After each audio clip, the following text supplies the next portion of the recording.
Good morning, good afternoon, good evening. Welcome to another edition of Stars, Stripes, and Anfield Nights.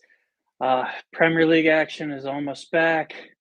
Fingers crossed, no last second hiccups on the Liverpool injuries, but seems like we're getting through it. With me tonight, I have Toby and CT. Toby, how you doing tonight? Yeah, I'm doing pretty good tonight. I usually am I hate international breaks, but I'm kind of grateful for this one. To be honest with you, I came down with something last week, carried on into the weekend, so that sucked. So yeah, I'm a little grateful for this international break, but I'm glad to be um out of that now. Totally get that. It's like the first weekend I've slept in 2 days in a row, and I guess the last time we've had international break. But CT, how are you feeling about the international break? Are you ready for the Premier League to get back kicking? Yeah, no doubt. And finally, no more international breaks till the end of the year. So it's a case of we could just focus on the footy now and all steam ahead to this title. Hopefully, we can draw more separation. I think, like I agree with Toby, it came at a good time to help some guys rest, and we'll talk about some of our players that got to stay back and hopefully, sort out a contract. For sure. Yeah, JMU's in the chat. International breaks make our players better. Good evening, Jay Muse, and anyone who's watching, please get your comments and questions into the chat. We'll bring them up as the stream goes on. How are you? How's everyone feeling about the international break? Fingers crossed we missed the injury hoodoo, and we'll be back at Premier League with a pretty strong squad with a couple of players from our injury list back in training, which has been good to see. But Toby, typically, international breaks kind of are a lull for news, but this one really kind of kicked off with the David Coote incident that we discussed the other week. But it definitely feels like um, there's been a lot more transfer rumors of late. We'll go through the list. There's a lot. There's Thuram, Cherki in the title of the video, Salah and Trent contracts. The little kind of quip that was thrown out from Paul Joyce about the Antony dodged bullet. We'll get to all those tonight. But has there been any transfer rumor that's really piqued your interest that you'd want to dive into first? Um, to be honest, I'm kind of just going with the flow with all this news. I'm just ready to get back to Liverpool football. That when it comes to like these transfer rumors and stuff like that, I'll just be completely honest. I'm not a big fan of talking about them during the season. Yes, I understand it's important, but I'm usually focused on like, hey, what's going on right now with the team, and like what can we do to get better per se. Just it's not something I particularly focus on. Um, but yeah, mm, yeah, there's really nothing that caught my attention or something that nothing new that we haven't heard about per se, like Trent and the Real Madrid rumors. That's nothing new.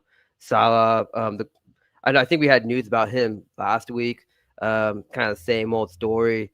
Rayan Cherki, that was kind of surprising. But and Marcus Truman as well, another surprise. But overall, I try not to pay attention too much to the rumors because that's really all it is. It's just speculation. Um, but yeah, I would love to hear something about contracts here real soon. Yeah, I think I totally understand where you're coming from. I kind of stay away from rumors, but more for me, and it's more in the summer where I'm just kind of like, don't talk to me unless it's like the Fabrizio Romano. Here we go. Like I don't want to get my hopes up over a player, but CT was mentioning before the we started live, like just the situation of Salah and Trent like getting closer, and Virgil van Dijk too, although it seems a little more quiet on his end. So it gets closer to January. Like do we think the club's going to come out and make a statement? This is kind of unprecedented territory where we have players of this caliber running down on their contract, not one player but three players, and it typically gets wrapped up before now. But CT, we'll address the Salah news that came out today, and it's not really new news, as Toby said, but Fabrizio Romano, who's kind of like a Twitter prophet, if you will, for transfer information, came out and said that Real Madrid are obsessed with signing Trent Alexander-Arnold. CT, there were also photos of Trent like doing a kind of like video documentary. I believe it was with the woman who did like the day in the city videos for the Liverpool channel. How are you feeling about the ramping up of the Trent news to Real Madrid? And do you see anything in these rumors or posts that are coming out? I think nothing recently has changed my mind in terms of, is he going to go one way or the other? I think this recent stuff is just the same old, where it's, nothing really tangible, nothing credible. Like Jamie said, we've got our local reporters, for different outlets that are more reliable. I'm not saying that Fabrizio Romano isn't reliable at all. Obviously, I believe Real Madrid are very, very interested, and so they should be. Anytime you could possibly get a player like a Trent on a free, and he's not going to go to many other clubs, if any other outside of Real Madrid. And so, nothing's changed my mind about what we've heard recently. I do know, I do have a feeling that it's still very much on the table that he stays at Liverpool. I don't think he's got, one leg out the door yet. I think it's a case of still negotiations are ongoing, and that's why we haven't really heard any credible, leak that tells us otherwise. I think it's interesting you mentioned that video about, being filmed the documentary style, where he grew up and an area that is, obviously that's sentimental and close to him. I think that is something along the lines of, maybe a different topic connected to something else. I don't think that would be, a farewell video or, anything like that, that's been speculated, or anything to attach to him re-signing and an announcement video. I think it's just something like a special being done. But yeah, look, I can't really tell you either way. I still feel like it's just 50-50. It's hanging on a nice edge. And look, I just posed the question to you guys before we came on, as we inch closer to December, is that going to be a case of, are we going to finally hear something in December, or is it going to continue to drag on? I think the club will get to a point where I think it'll come out, in December, whether or not, he's staying or going. I don't see it dragging on past December, because obviously once it hits January, all things are on the table. Yeah, definitely.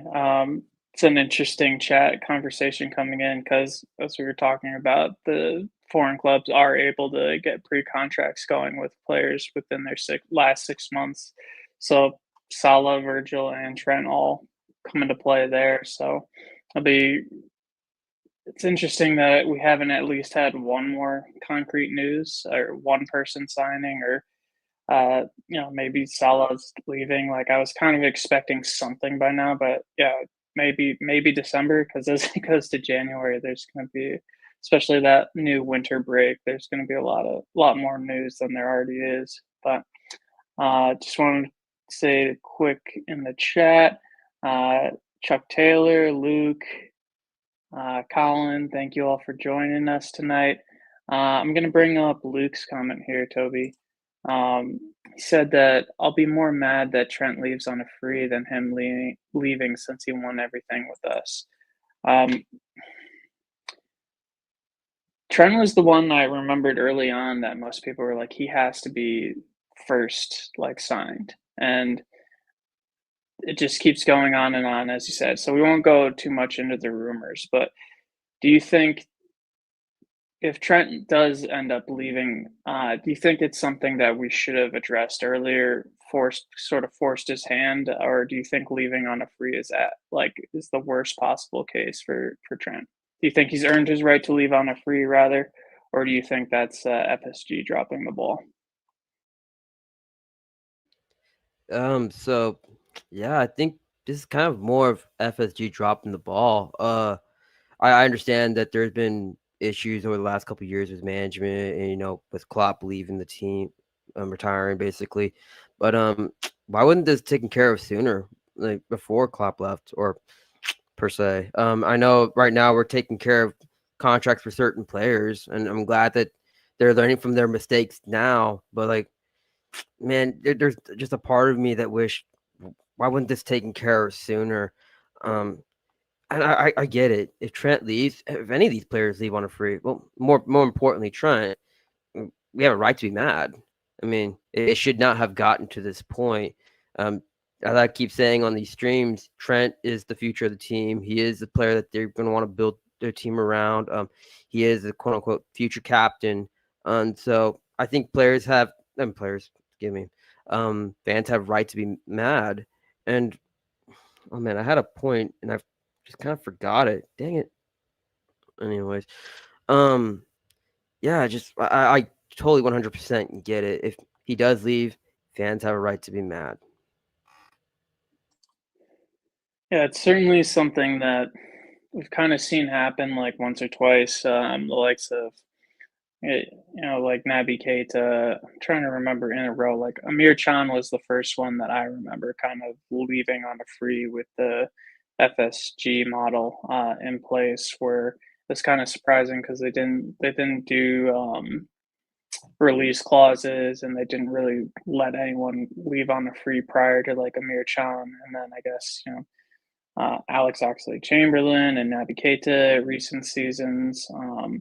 I know there's more than that, but it seems to be a trend not just at Liverpool, but in general. Players are kind of putting that contract, running down contracts more, kind of putting the negotiations in their hand. But it certainly definitely brings up questions for FSG with all three of them running down their contracts.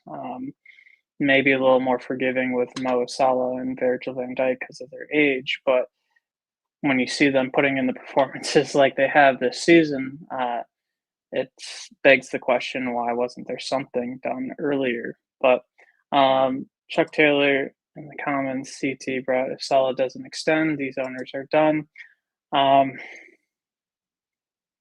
How do you feel on the side of like how FSG has managed these contracts? Because they've certainly done a lot of good with where we are, first in the Premier League, first in the Champions League group.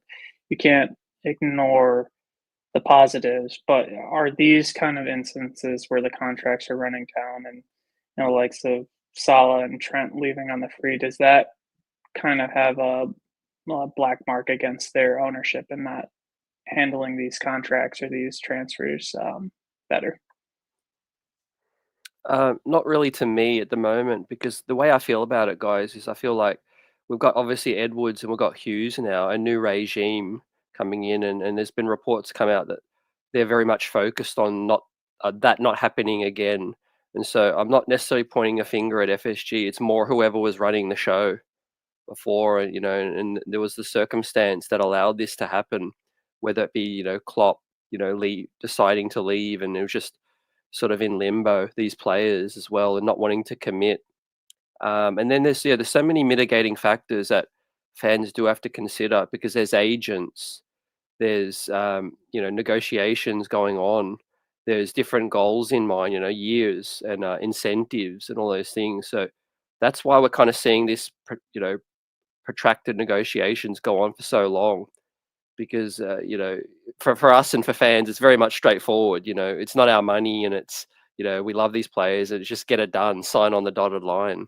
But for them, it's they're signing their future, and they're however they want their careers to go, and there's a lot of things that have to make sense for the player and the agent and all of that. And I get it. I'm not trying to bore people with business talk, but yeah, there's a lot more to it than that. But I'm very much, based on actions, I'm very much looking forward to seeing how Hughes and Woods, flesh out the squad moving forward, and the rest of the rumors and the links to new players coming in and possible exits. Because I think that they are a bit more business minded based on this model, this setup that FSG's wanted, with the coach being a coach and not being a manager to make signings like Klopp was, and not trusted to do all that extra work. And so I feel like we are going to be focused more on sustainability, longevity, and obviously they've got to be eyeing replacements if they feel like these contract negotiations aren't going to go the way that they hope. And so I'm not as worried. I'm more out of sentiment that I do want all these players to stay, because I know how beloved they are, and I love cheering for them, and I know they can help us win trophies as well. But I also have confidence that if the unfortunate circumstance happens, that they'll be ahead of the curve and hopefully sign some very very talented players to come in. And so yeah, it is a little frustrating, but I'm certainly not pointing the finger at FSG. I just think it was a matter of whoever was in charge of getting these negotiations sorted earlier. But also it could have been the player and the agent side, where they may have actually wanted to hold off a little bit, or maybe they've been the ones negotiating hard in terms of their demands. So yeah, I'm sure it'll all come out in the open one day, and then we'll have a more educated opinion. Yeah, definitely. It's a lot of stuff happening behind the scenes in terms of the negotiations, as you said. I tend to lean more towards you in terms of not putting the blame on FSG. I think that's just me probably remembering the previous regime of Gillette and Hicks, and like replacing Xabi Alonso with like Alberto Aquilani, $20 million. That was like the transfer budget that they were given, or Rafa was given. And I don't know, maybe that's not holding them enough accountable or holding them to lower standards, but kind of been through a lot of rough years as a fan, and these are definitely some of the best years. But as you said, I think that kind of side gets missed out a lot on like what's happening behind the scenes, because as we know, like when Edwards left, Julian Ward, there was such a lot of chopping and changing once that happened. George Schmachta, like he was only in there for a little bit, so yeah. And then it's interesting. I'll bring this up because this was one of the other topics. Paul Joyce came out and was talking about that renewing Salah in 2022 was down to Mike Gordon, one of the higher ups at Liverpool, and that Klopp was discussing Antony. Manchester United's now Antony as one of the potential replacements for Salah back in 2022, and it's been an interesting like seeing the reaction of that kind of news being leaked on Twitter. It's not getting the best response in terms of like people kind of siding on the FSG side. It's more like, why are you taking shots at Klopp? Which is an interesting thing in itself. Why is this news coming out now that Klopp wanted Antony versus renewing Salah? But maybe it's kind of a hit back at the frustrations of around these contract issues, and the guys at FSG saying like, look, we know what we're doing. And as CT was saying, like, this is Slot's the coach. He's not the manager. He's not going to be as involved with transfers, although he'll have some say. But definitely seems like FSG have a model that they're really looking forward to push through. But Toby, do you have faith in FSG in charge of transfers? Do you think that's the model of progression moving forward, or do you think Slot should have more say in the transfers? Anyways, so I do trust FSG, kind of contrary to my last take. But I do have trust that they'll bring in the right players. I think Slot will just take care of the tactical side, the sports side, while FSG takes care of the business side. So I do think it's going to be more of a collaboration. Maybe like Slot will say, hey, I would like to bring such and such player, or like fill in this position, and then FSG will do their analytics and they'll do their research, see what kind of player would fit the system, et cetera, et cetera. Kind of like what we saw with the Zubamendi saga this offseason. Slot really liked Zubamendi and felt like he was a good fit for the system, and because he's more of a metronome, kind of like a pace dictator, holding midfielder. So yeah, I can see it just kind of being kind of a collaboration slot saying, hey, I would like this player, but let's find somebody who could also fit this position as well. And then FSG running the analytics and doing the research. Yeah, 100%. I think that's what Slot was kind of brought in for, kind of teed up for that position, judging from his history from Feyenoord.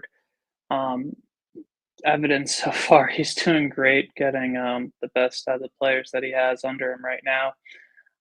Really curious to see who comes in, but yeah, in the chat, anyone watching, please let us know what you think about the FSG situation around transfers and the contract situation around Trent, Salah, and Virgil van Dijk. I'll be happy to bring up any comments that you have and any questions that you have. I'll post to CT and Toby.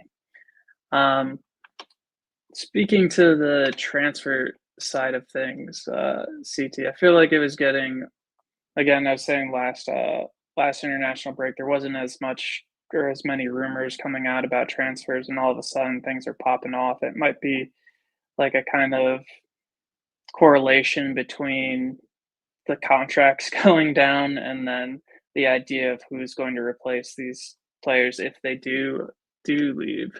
But one name that's kind of picking up and getting reported in a lot of sources is that that of Rayan Cherki. And is some player, one of my best friends growing up was Algerian. So any kind of Algerian player that's bursting onto the scene, he's the first to text me about him. So I've actually seen quite a bit of Cherki's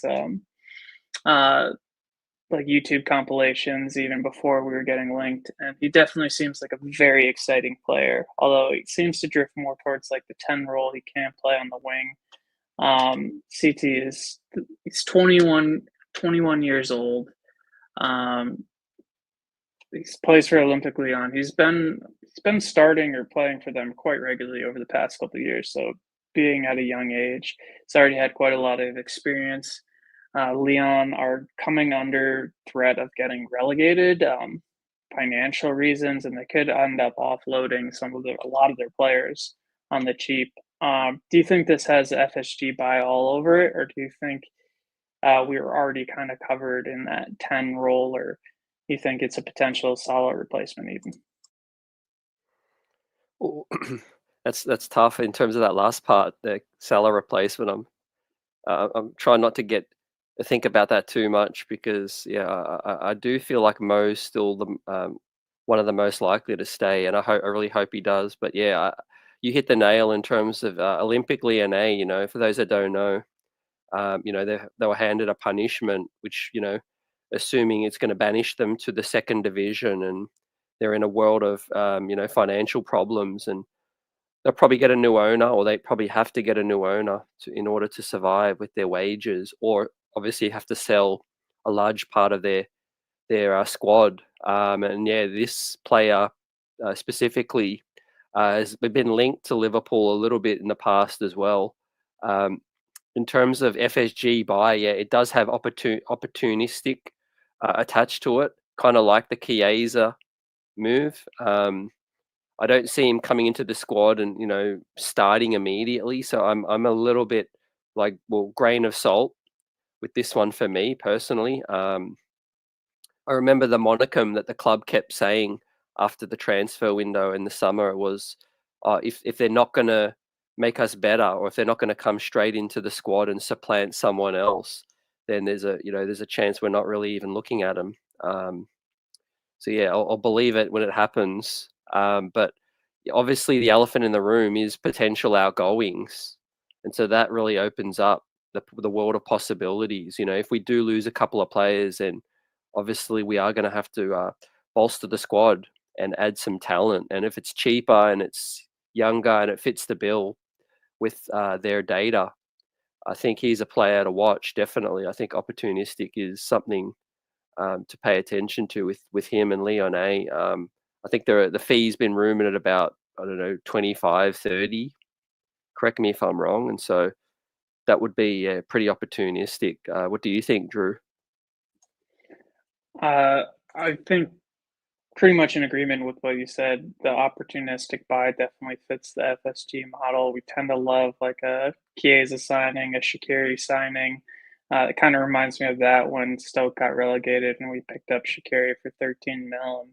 And I really love those signings, and I love when you can get a player that really excites. Like I remember, it's like when we got Chiesa, I was super excited because he's a very flashy player. He has a lot of heart, runs it very direct. And hopefully, we end up seeing him, and his injuries um, you know, aren't foretold to be like another one of those, kind of a Naby Keita's what could have been.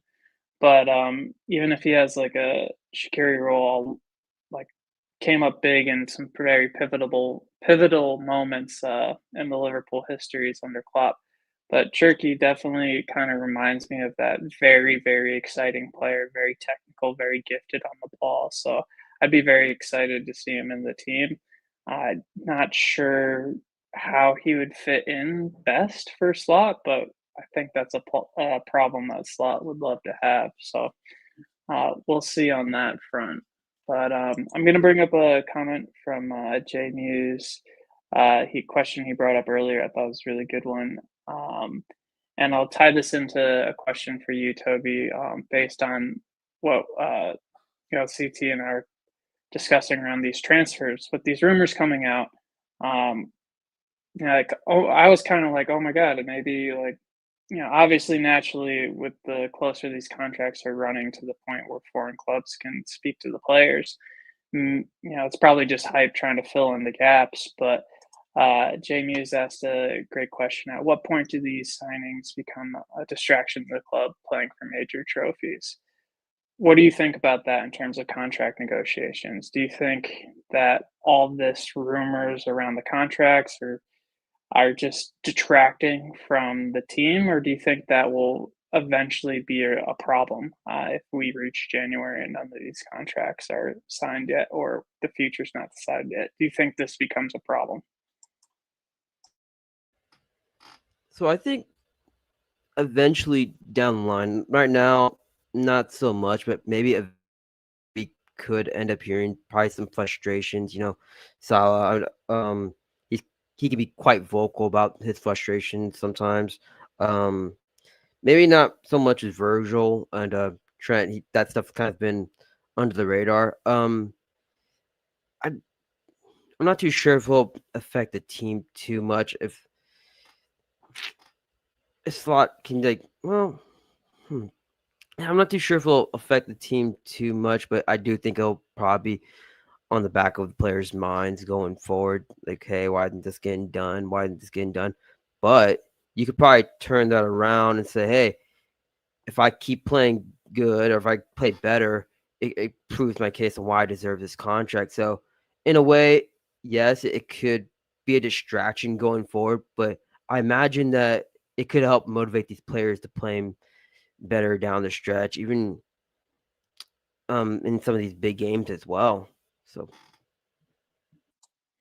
CT, how about you? How do you feel about that situation? Do you think flip the question that you asked us before the stream onto you, and do you think the club needs to make a statement if these contract negotiations aren't resolved one way or the other by December?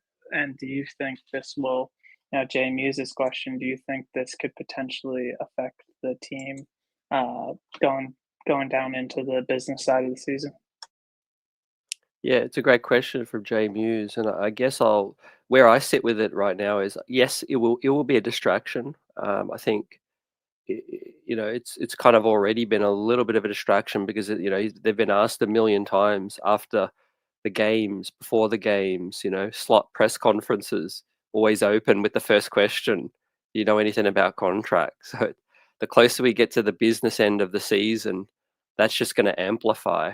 So it is a distraction, but here is where I don't think it's going to affect, the inner locker, the dressing room, in terms of these guys are all professionals and they know what the goal is. They know what's at stake this season. And obviously Arnie Slot, it's been, all the credit in the world to him because he's brought his team in and the players by reports are loving playing under his system now. And It's been a breath of fresh air, and everyone's obviously loving the winning, and I think that'll continue. I think the focus will be on the week to week. We've got the Champions League, we've got the EFL Cup, we've got the Premier League, obviously, and we know how good these opponents are.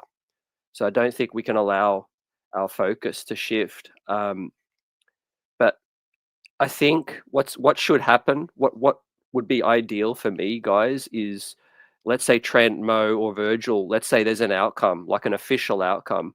I feel like before it leaks, Fabrizio or wherever it leaks, Paul Joyce. I feel like they should tell each other in the locker room. I feel like someone should step up and say, "Hey, just before you hear it from someone else, out of respect, this is it." And so I feel like it should be handled within the dressing room first and foremost, rather than it leak outside and then the players hear about it. What are your thoughts towards that?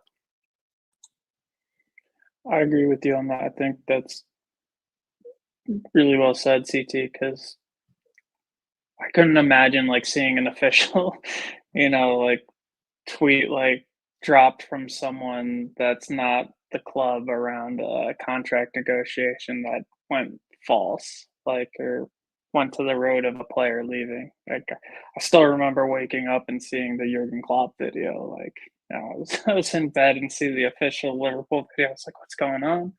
I'm watching that as I wake up, but I couldn't imagine if that got leaked or seeing that from, like you said, Fabrizio, Paul Joyce, David Ornstein, somebody like that, to see like that kind of result would have totally changed the experience, and that I could see like rocking the locker room if they're like on their phones going into the access center, like, Trent, are you leaving, kind of thing. So yeah, really interesting situation there. But yeah, I have faith, at least in Salah and Virgil, to have that kind of maturity to compose themselves, thinking of the team first, and their teammates, the club, and how they handle that. I hope Trent as well, but fingers crossed there.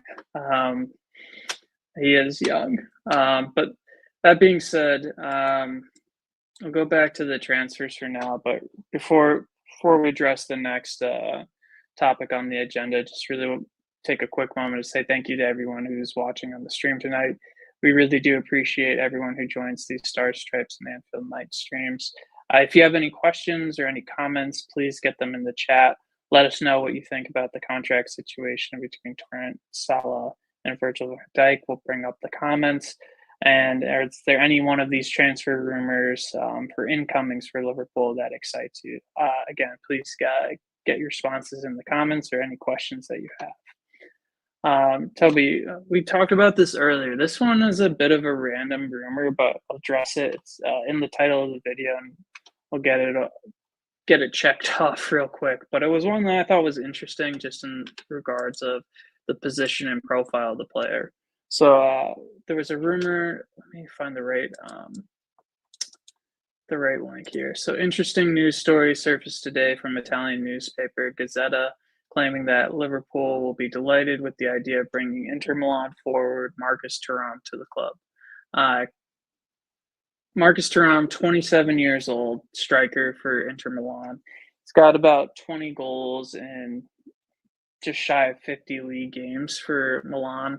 Kind of an interesting profile for FSG to go after, purchasing a 27-year-old. I guess Luis Diaz is the closest one in terms of, I'm thinking of recent purchases. Chiesa, I guess, is getting up there as well. Depends how much he offered by but how do you feel about this rumor coming out? Do you think the striker position is something we need to bolster? And if so, is it the likes of a Marcus Thuram that makes sense?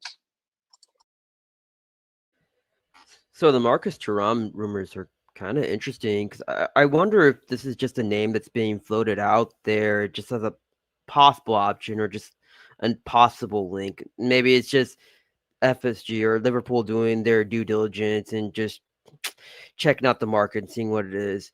The striker position, I imagine if they do go with a striker, like they want to go with a new striker, Marmoush should be the big name. There seems to be a lot of links, a lot of stories out there saying that he's interested in coming to Liverpool, and Liverpool's interested in him. So I imagine that'd be the main guy. But if that doesn't work out, could Tremont be a name that they look at? I mean, if you look at some of his numbers, they're solid. I mean, they're okay numbers. But I'm not sure if that's their number one target. I can't help but think that this is one of those players that, hey, it's just the name's being floated out there. They're doing their due diligence, but you never know. It could be a possibility. They probably just have his name written down somewhere just in case. If just yeah, just in case. It certainly hit me by surprise because I don't remember us being linked with them before. That's why it kind of popped out for me in the Italian newspaper reporting it. CT, do you think striker is a position that needs to be looked at? And if so, does Marcus Thuram kind of fit the mold of who you think we should bring in? Yeah, I really do think this rumor is. I don't really think there's many legs to it.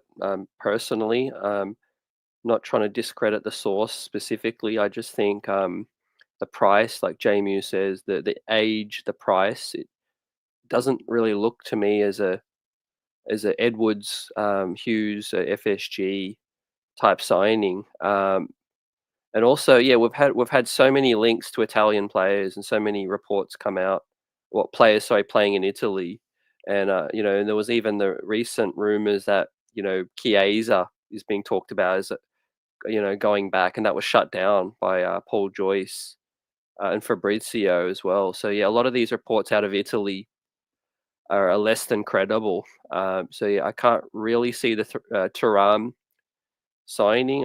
If it was probably 3 years younger, I think it might make more sense. But yeah, Marmoush definitely, and the Cherki one makes a lot more sense from the financial situation of Lyon and his price tag as well. But yeah, Drew, I could see us looking for an attacker. I think with the situation of Salah, the inconsistent form of Darwin Núñez, and the injury situation of Diogo Jota, I really do think would it makes sense for us to be looking at attackers. But yeah, the people in the know do seem to feel like that Marmoush links has the most legs to it.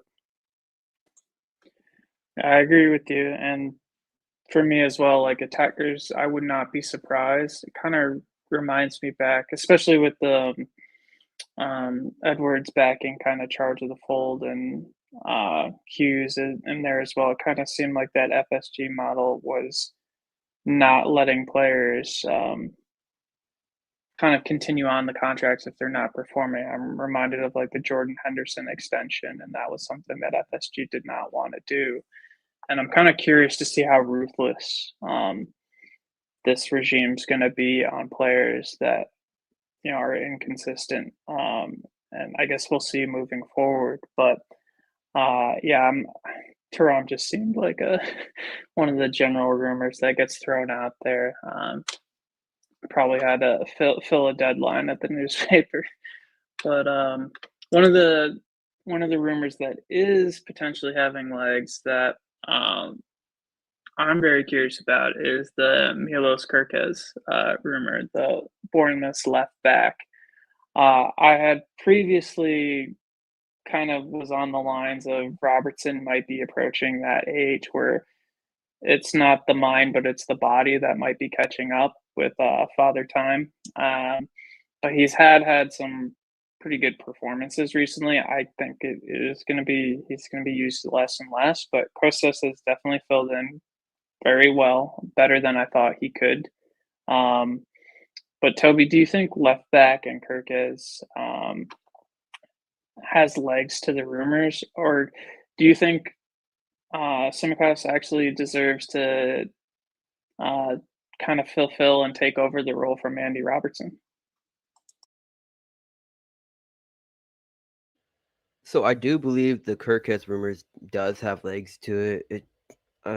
Just from what I've seen, yes, and Jamie's with the Kerkez with the Hughes connections, absolutely.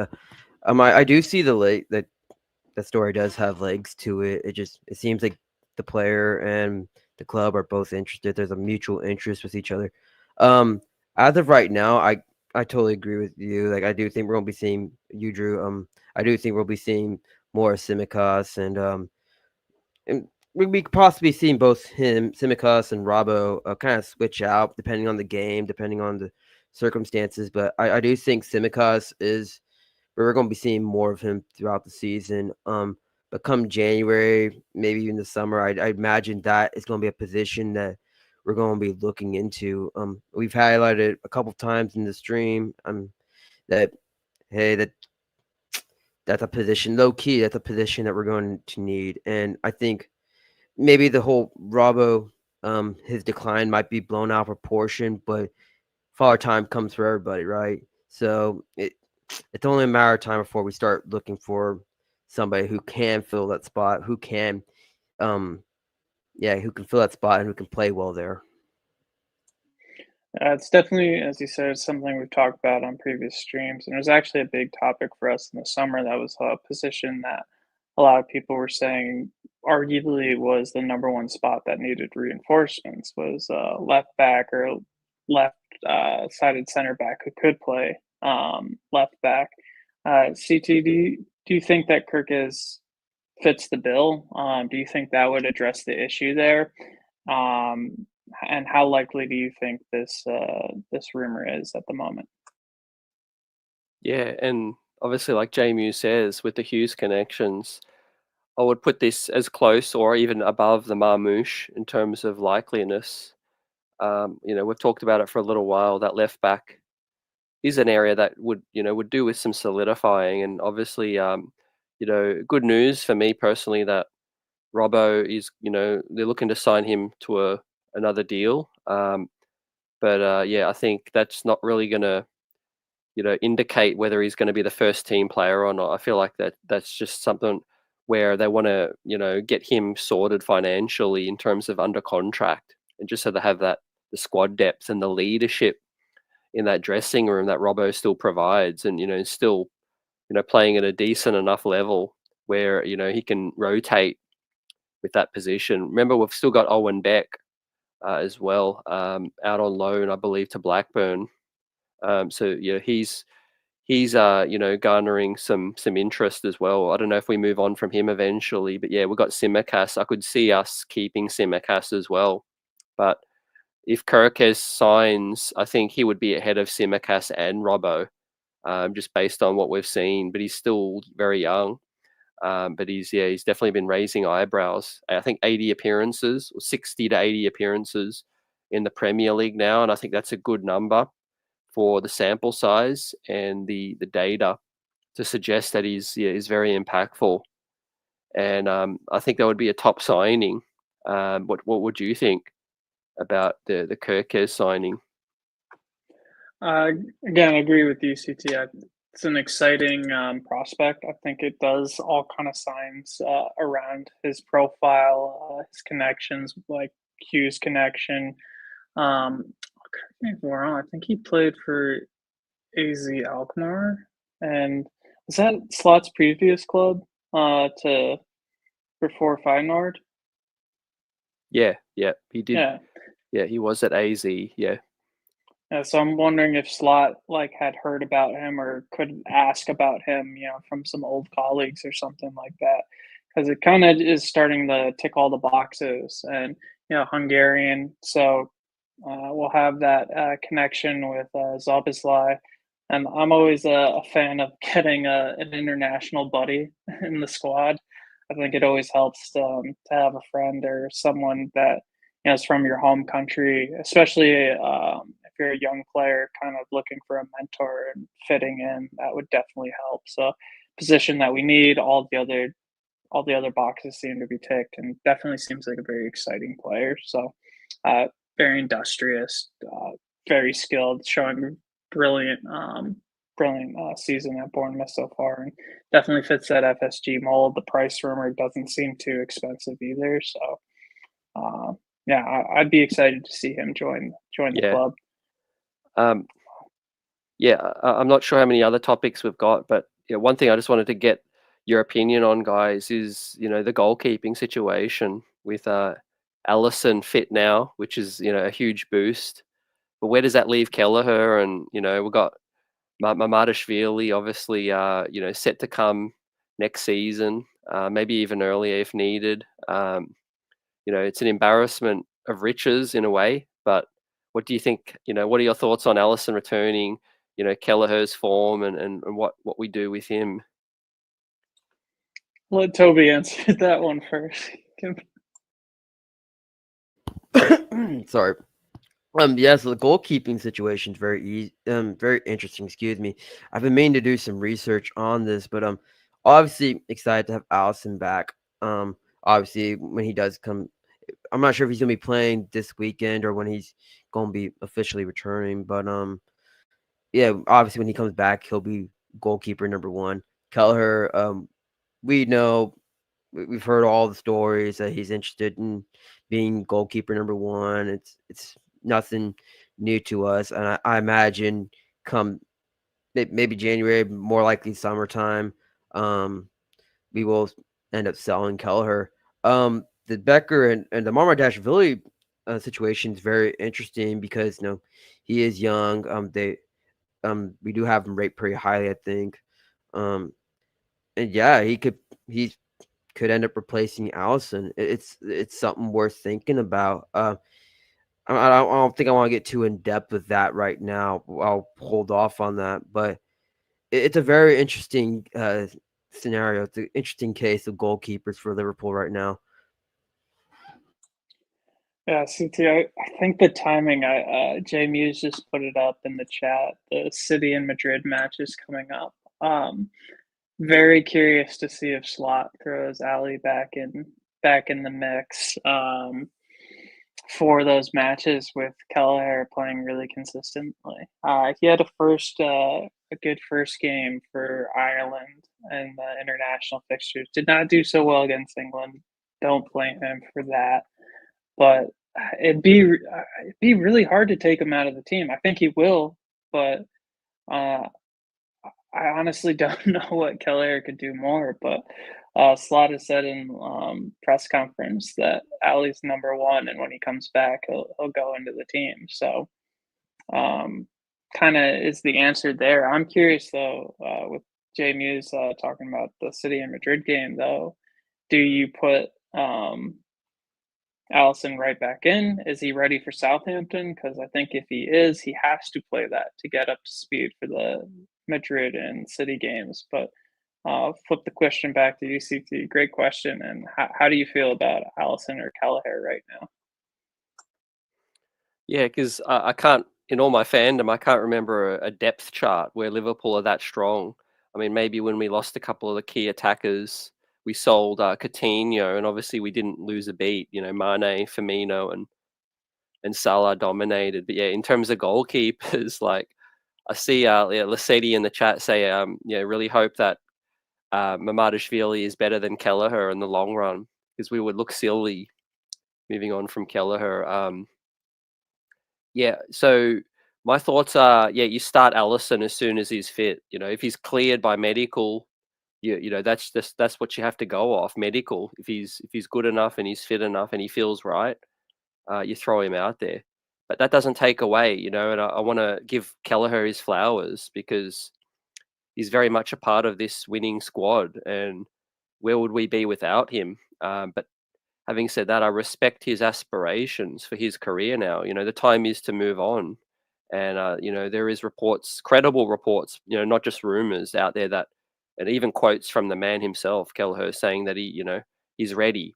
Like he's at the point, before getting upset or frustrated. But I think he's right at that point where he's ready now, and we can't reject another move. If a good fee comes in January, I could see us still entertaining it, and maybe we bring Mamardashvili in earlier. But ideally, I would keep Kelleher until the summer at least, and just say, look, Kelleher, we're on the cusp of winning trophies, and you're very much a part of this. How do you feel about waiting until the summer, and then hopefully more bids come in, Drew? Totally agree. I do hope we keep him for the rest of the year. I think all the chopping change of potentially bringing in Autojashvili. Sorry, I always butcher his name, but doing Sevilla's struggling, so I'm sure he wouldn't mind making the jump. Yeah. But By the way, he's Mamadashvili. A quick point, Drew. He's dominating for Georgia. A couple of great top saves the other day as well in this international break. yeah, I saw the double save just going across social media, and quite clear we have another great. As you said, I can't remember when we've had the depth because I'm thinking back to like when it was like Adam Bogdan as our second keeper, and I think And Brad even Jones. Yarosh Yeah, could be like a proper number 2, and he's like number 4. 100%. So yeah, but I really do hope Kelleher stays, and it's the first time he's played. I think it was first time he's played for us in the Champions League since Allison was out.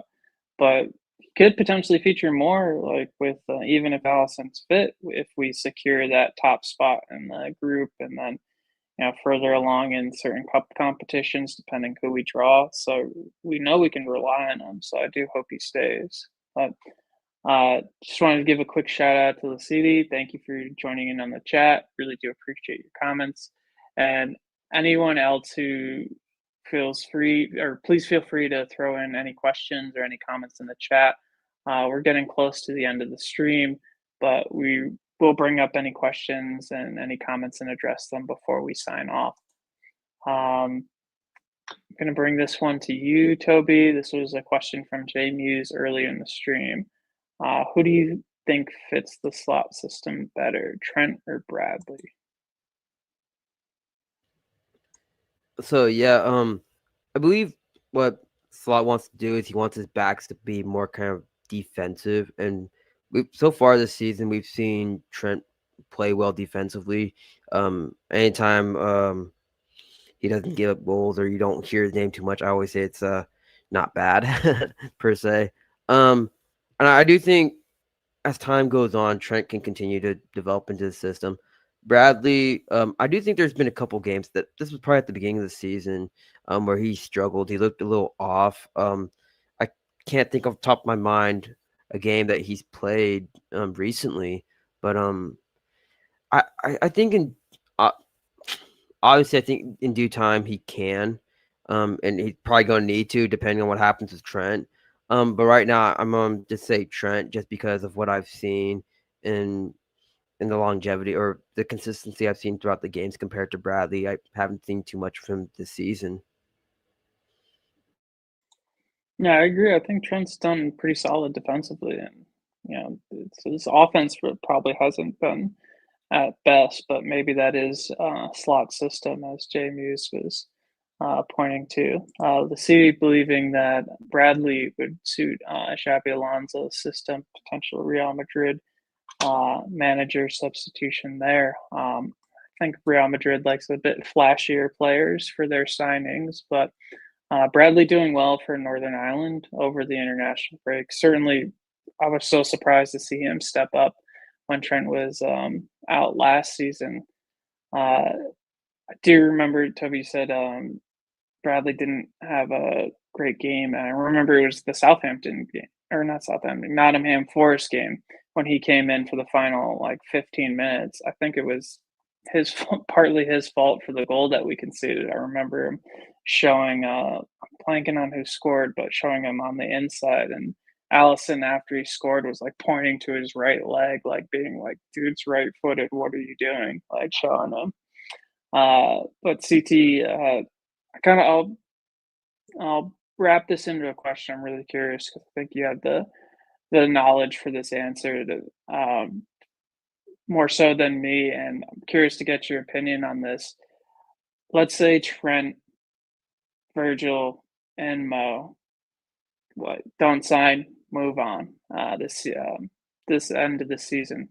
Do you think we have the youngsters or the squad to fill in, or and if so, who would you think steps up in their absence and can take the crown from each of those players? In terms of like, do you want me to talk about the rumored incomings or the players that we currently have? Players that we currently have, who do you think would can step up? Yeah, I think that's a great question, Drew, and I think a lot of people have felt the way, and it's not necessarily, downplaying Trent's skill set and what he's achieved at the club, because I think, that speaks for itself, and he's won at the highest level.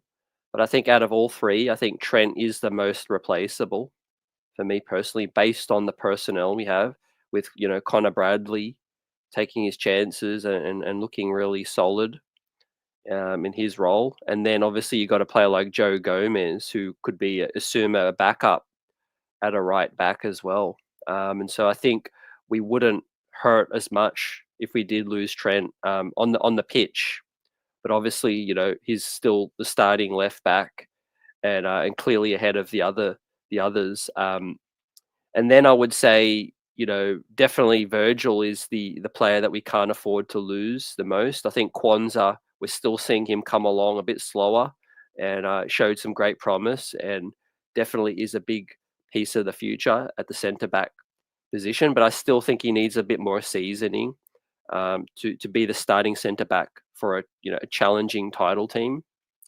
And then, you look at Mo Salah, and I think he's a player that we've gotten by in, during international breaks and, when he's been away. And he's been away for our AFCON. And I do think we have some talent that can obviously fill on the right side. You got Diaz, absolutely amazing form right now. But in terms of youngsters, we know we could throw Harvey Elliott there. Not as efficient, obviously not as prolific. And then Ben Doak as well. But yeah, if we do lose Mo and Verge, I could see us really hurting our results. Assuming we haven't brought somebody in. Yeah, I agree. It's interesting to see too, like the youngest player in there, and talked about everything that Trent offers. Kind of a very unique player. Might be the easiest for us to replace, which speaks a lot to, as I said, Bradley, and then the likes of Joe Gomez recover. But I agree, like Van Dijk and Salah would be definitely a huge transition. But we'll wrap up the stream in a sec. Last question before we go for Toby and CT. Toby, I'll throw it to you first. Do you think there's a chopped and changed lineup for Southampton this weekend? With the likes of some South American players coming back probably later, and the likes of Real Madrid and Man City come up. And who's your man of the match on the weekend? I'm sorry, Joe. That always gets me laughing. A little superstitious there. As far as lineup goes, I want to say I feel like we'll see Tsimikas, but we usually see him during Champions League games as well, so I'm a little iffy on that one. I feel like maybe we'd be surprised if we see a Gomez showing. I'm not sure if Elliott's coming back yet. Let's see. I want to say maybe Jones. We'll see Jones. I'm gonna stick with Diaz in the left wing. Drew, you already know my little superstition there with Gakpo and the Champions League stuff.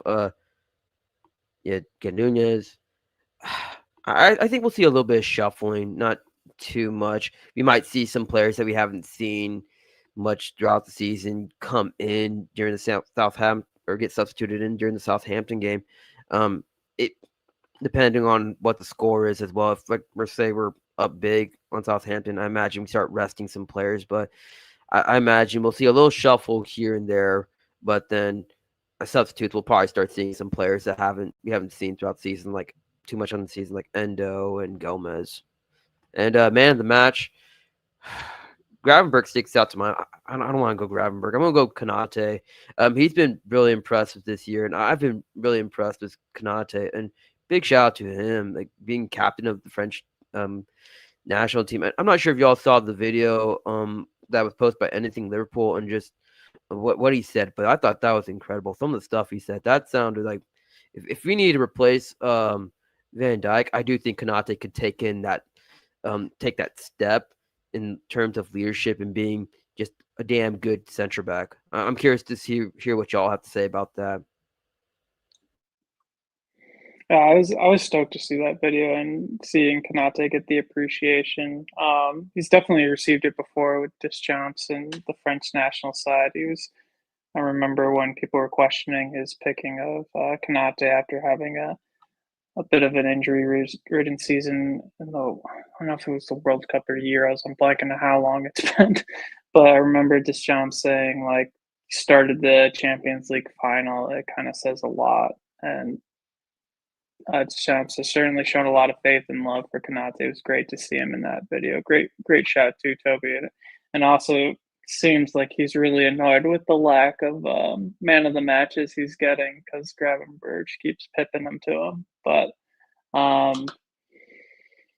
CT, just do you think we're going to see a chopped and changed lineup for the Southampton game? And who's your man of the match? Reason I asked, for anyone in the chat who's wondering why I asked man of the match and not prediction, is the one time I went with what's your score prediction when we lost against Nottingham Forest. Everyone was like, oh, we're going to beat them 3-0, like 3-1, 4-1. And yeah, so man of the match, take every game seriously. We got Real Madrid and Man City on the horizon, but it's not going to matter if we beat City if we lose to Southampton. So they're next up. And CT, how do you think we approach that game in terms of squad? And who's your man of the match? Yeah, I think that Forest game is so far back now that I feel like we're still learning a bit about Slot, and they caught us on the break. But fair play to Forest, they're having a good season.